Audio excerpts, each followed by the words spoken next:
Excuse me ma'am. जी तारा बिरला, मुझे उन्हें कुछ डिलीवर करना था। आप कौन? मैं ट्रैवल एजेंसी से आया हूँ। बताइए।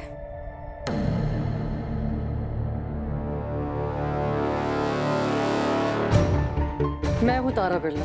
मैम आपकी बुकिंग्स हो चुकी है, उदयपुर तक की बिजनेस क्लास फ्लाइट, फिर प्रीमियम टैक्सी खरेज गांव तक के लिए। Thank you so much.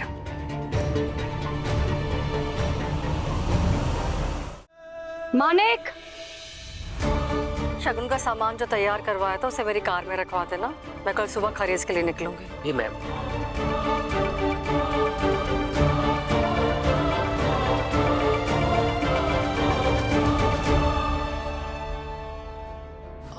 रचना, पहले तो मम्मी जी खरीद जाने के लिए मना कर रही थी, अब ये अचानक से कैसे प्लान बन गया?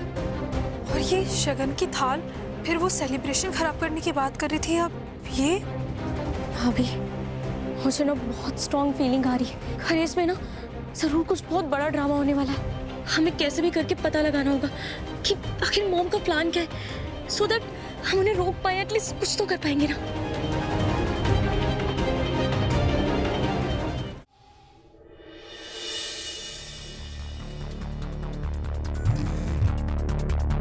अरे, सोने के कंगन तो रखने भूल गई। लॉकर वाले रूम से लेकर आती हूँ।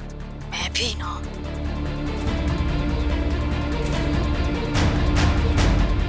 फोन उठाओ तारा बिरला।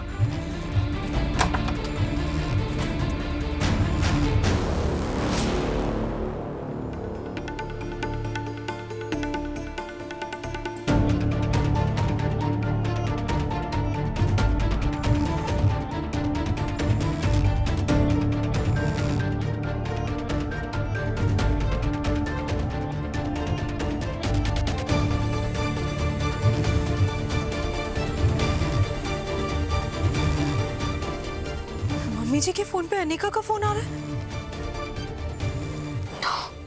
उठाओ। तारा आंटी, अब हो कहाँ? आपको पता भी है यहाँ क्या चल रहा है? सरू और वेद फुल ऑन रोमियो जूलियट बने हुए हैं और क्लोज आ रहे हैं।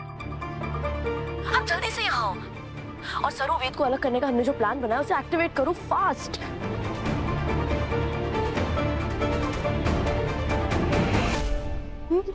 ये इन्होंने क्या प्लान बनाया था? एक काम करती हूँ, वेद भाई को कॉल करती हूँ। हाँ, उन्हें बताना होगा। करो। वेद भाई को। रचना,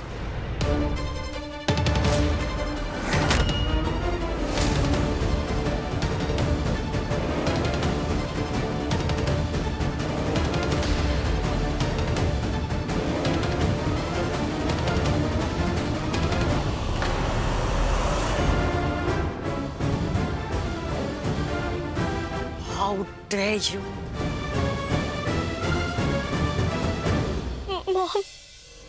मॉम, आप खरेज जा रही है वेद भाई और सरू को अलग करने के लिए? मेरा बेटा कुएं में कूद रहा है, कूदने दूं? रोकूंगी नहीं उसे। वो लड़की वेद के लायक ही नहीं है, इसलिए उन दोनों को मैं कभी एक नहीं होने दूंगी।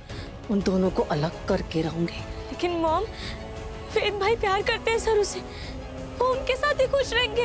आप उनके साथ बहुत गलत कर रही हैं। रचना, अभी तुम इतनी बड़ी नहीं हुई हो कि अपनी माँ को सिखाओगी क्या सही है और क्या गलत।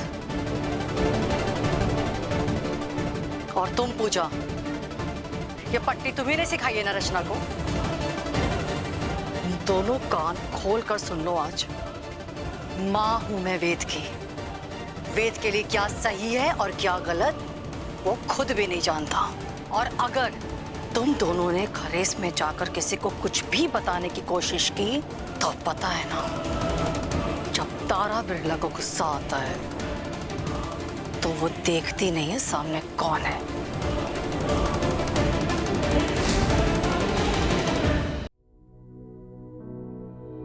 ध्यान से सुनो, सुनाई दे रहा है?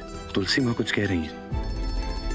तुलसी माँ कह रही है कि वेद हमेशा सरू के साथ कदम से कदम मिलाकर चला। जब भी कोई मुसीबत, कोई अड़चन, कोई दिक्कत आए, उस दिक्कत को सरू पर आने से पहले खुद संभाल लेना।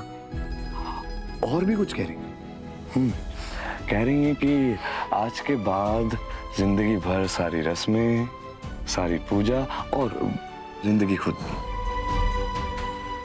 एक साथ निभाना। मैं नहीं, वो कह रही हूँ।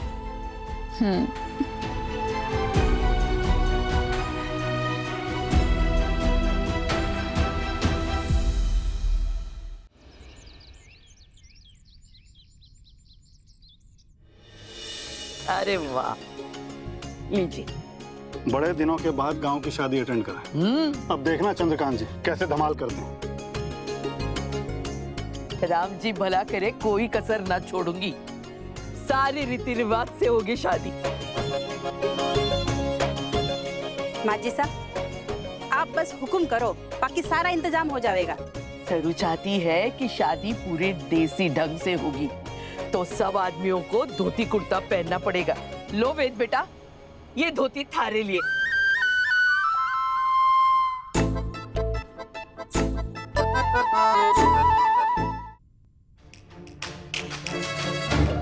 वेद बेटा, आती तो होगी धोती तुम्हें पहननी।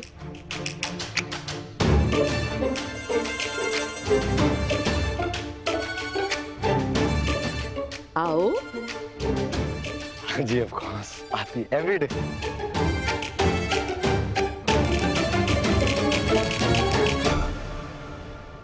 देखिए, हाँ जी।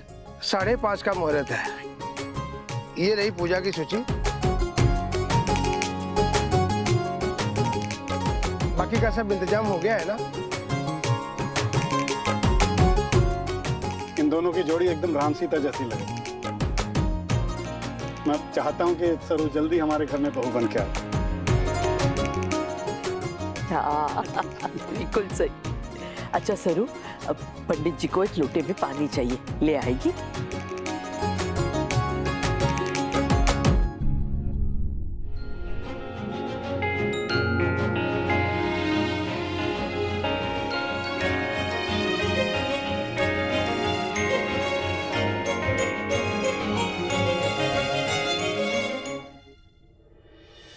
दादी ने मुझे कहा कि पूजा है वेद, जाओ फूल ले आओ, तो मैं फूल लेने आया था। ये मत सोचना तुम्हारे पीछे पीछे घूम रहा हूँ, इतना भी फिदा नहीं हूँ तुम पे।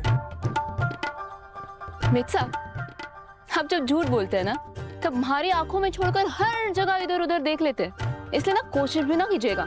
जानू हमारे पीछे पीछे ही आए।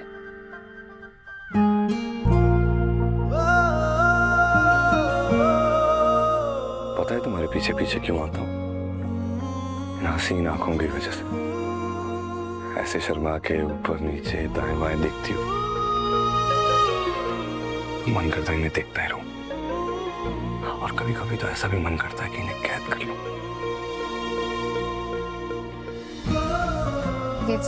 क्या क्या लोग देख रहे हैं तो अपना ही गाँव, अपना ही गाँव है, खुद भी तो खो जाती हो सर। ठीक है, कर। हमारे को ना अपना काम करने दीजिए, ठीक है? बहुत समय ना है हमारे पास। हमारी अंगूठी, हमारी अंगूठी। अरे यही तो है।